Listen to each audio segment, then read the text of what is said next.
आज का विषय है भारत में वित्त आयोग, इसका संगठन और कार्य।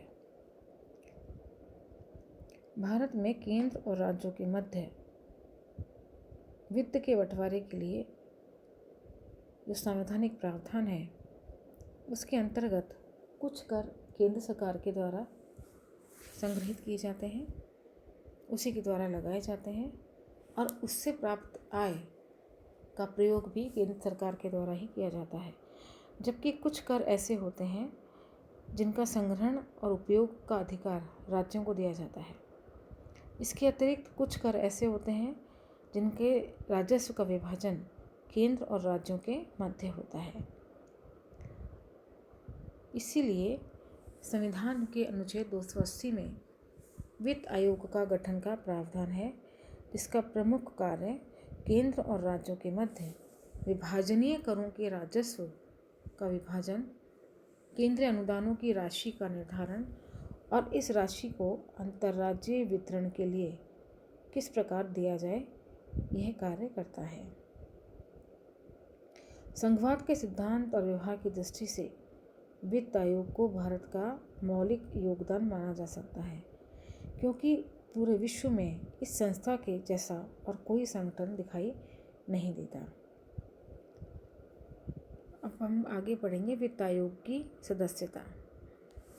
संविधान की व्यवस्था के अनुसार राष्ट्रपति को संविधान के लागू होने की तिथि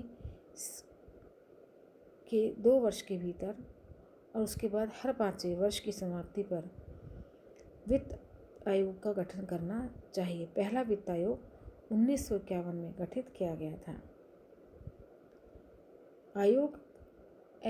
आयोग में उन व्यक्तियों को चुना जाएगा जिन्हें सार्वजनिक कार्यों का अनुभव हो। ऐसे में जो किसी उच्च न्यायालय के न्यायाधीश हो रह चुके हों या इस प्रकार की नियुक्ति के पात्र हों, अथवा जिन्हें सरकार के वित्त और लेखों का विशेष ज्ञान हो, अथवा जिन्हें वित्तीय मामलों और प्रशासन का विस्तृत अनुभव हो, या वे अर्थशास्त्र के विशेष ज्ञाता हों।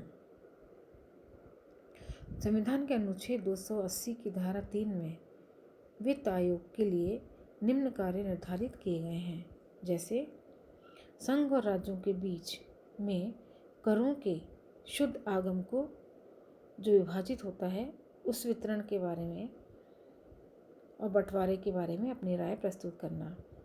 भारत की संचित निधि में से राज्यों के राजस्वों के सहायक अनुदान देने और उनके पालनीय सिद्धांतों के बारे में कार्य करना। राज्य की वित्त आयोग द्वारा की गई सिफारिशों के आधार पर राज्य में पंचायतों के संसाधनों की पूर्ति के लिए संचित निधि के लिए आवश्यक कार्य करना।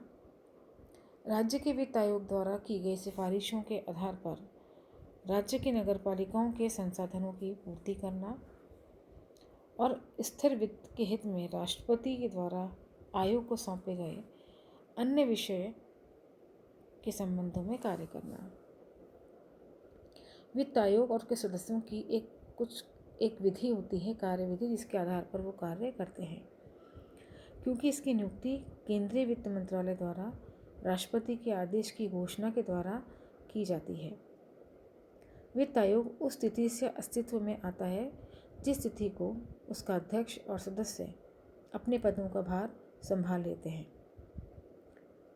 वित्त आयोग की कार्यविधि भी राष्ट्रपति के आदेश में ही दी जाती है। वित्त आयोग की कार्यविधि का लगभग 14 महीने रहा है, किंतु प्रत्येक आयोग की अवधि अलग अलग होने से कम अवधि तीसरे वित्त आयोग की रही, जिसने केवल 12 महीने ही काम किया है। भारत द्वारा वित्त आयोग के निर्माण की घोषणा के तुरंत बाद उसके सदस्य अपने पद को संभाल लेते हैं और आगे के कार्य का कार्यक्रम निर्धारित कर लेते हैं। वित्त आयोग राज्य सरकारों को पत्र लिखती है और आगामी 5 वर्षों में उनके राजस्व के आय और व्यय का आकलन करने के लिए कहती है। इसके बाद प्राप्त होने वाले आकलनों की विश्वसनीयता की जांच की जाती है और आवश्यक स्पष्टीकरण के लिए अधिकारियों को बुलाया जाता है। जब स्पष्टीकरण के बाद आयोग आकलनों में से असाधारण और असामान्य मदों को निकालकर उन्हें विभिन्न राज्यों में परस्पर तुलनीय रूप दे देता है, यानी उनकी तुलना करता है। यह इसका पहला चरण है। दूसरे चरण में आयोग स्वतः ही खुद उन राजधानियों में जाकर दौरा करता है, जिसका उद्देश्य वित्तीय सहायता के संबंधों में राज्यों के पक्षों को सुनना होता है। सामान्यतः यह सुनवाई एक बंद कमरे में होती है, जिसका प्रचार प्रसार बाद में समाचार पत्रों में किया जा सकता है। रिपोर्ट तैयार करने के बाद उसे अंतिम रूप देने के लिए आयोग केंद्र में यानी दिल्ली में अपनी बैठक आयोजित करता है और जो कुछ भी उसको अनुमान दिए जाते हैं उन आधारों पर अपना कार्य करता है। सामान्यतः ये रिपोर्ट संसद के केंद्रीय बजट रखे जाने के कुछ महीने पहले ही दे दी जाती है।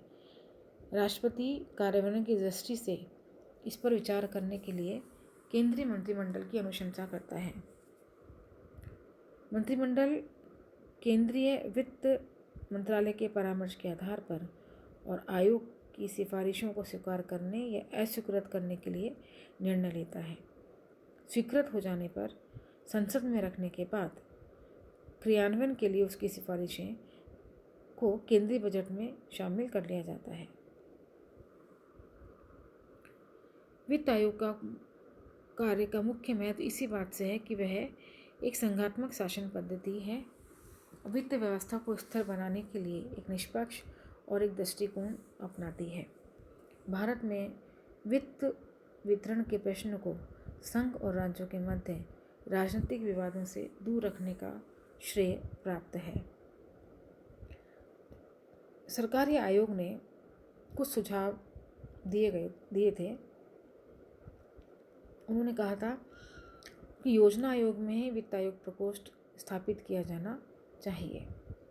आयोग ने सुझाव दिया कि यदि प्रकोष्ठ योजना आयोग के वित्तीय संसाधनों के प्रभारी के अधीन कार्य करता है तो वित्त आयोग और योजना आयोग में अधिक समन्वय हो पाएगा।